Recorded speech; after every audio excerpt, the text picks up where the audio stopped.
The flashing lights painted the road in red and blue. I slowed, pulled to the shoulder, rolled the window down. The sheriff walked up, my wife's brother, my brother-in-law.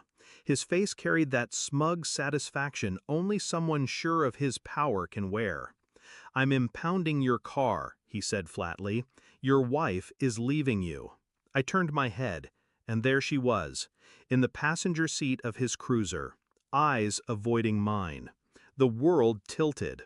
But I didn't argue, didn't plead, didn't even flinch. I just nodded.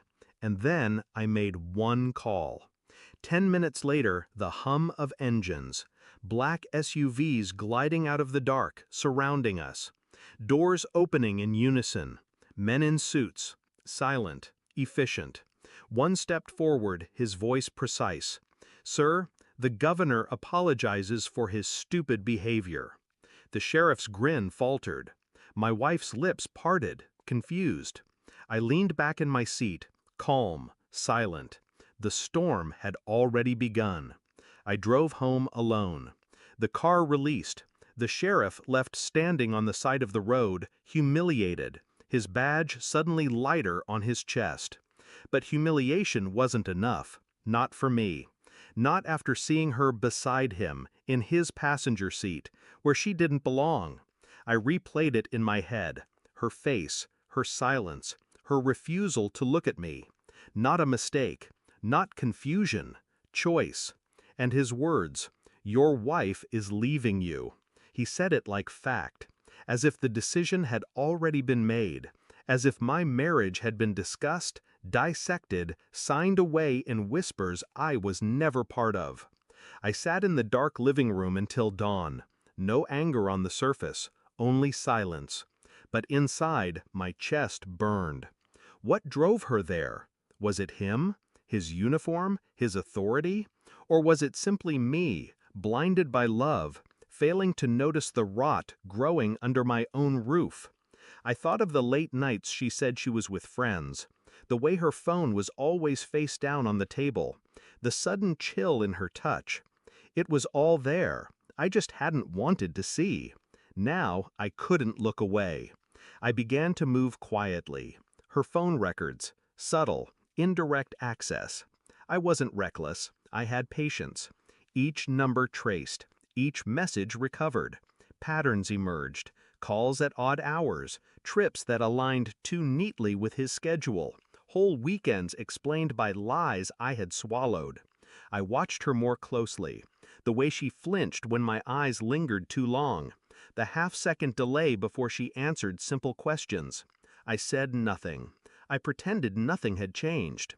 At night, I rehearsed the confrontation in my head, not loud, not violent, quiet, surgical. Every smile she gave me was another stitch holding together a mask I had already ripped away in my mind. And the sheriff, he thought his badge was armor, thought his uniform gave him untouchable power.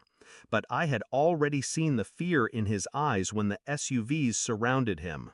He knew in that moment just how small he really was. I wanted them both to feel that again, but deeper, permanent. The proof arrived like clockwork, phone logs, photographs, a dossier built piece by piece until the picture was whole.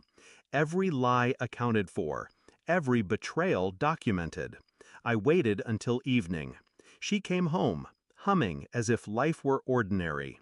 I sat at the table, the folder before me. "Sit," I said. She froze, then obeyed. I slid the folder across. Her fingers trembled as she opened it. The color drained from her face. Pages turned slower. Her lips moved, but no sound came. Finally, she whispered, "You knew?" I met her eyes for the first time in weeks. Calm, unshaken. Yes, that was all.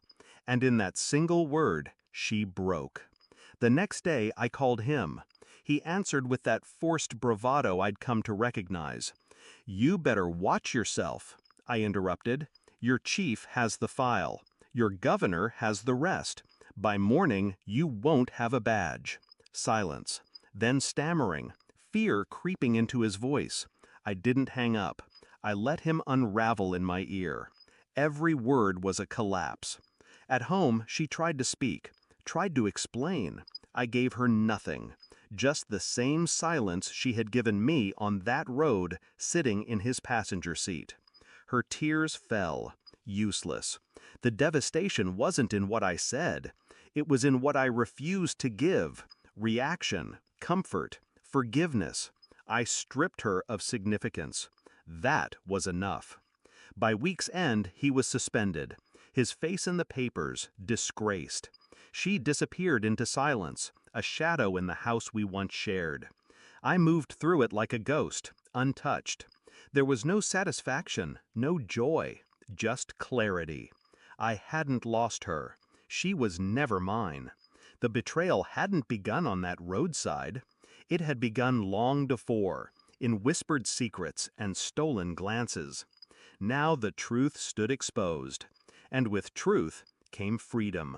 I no longer carried her weight. I had cut it loose. She thought she left me that night in his passenger seat. She never realized I was the one who left her first.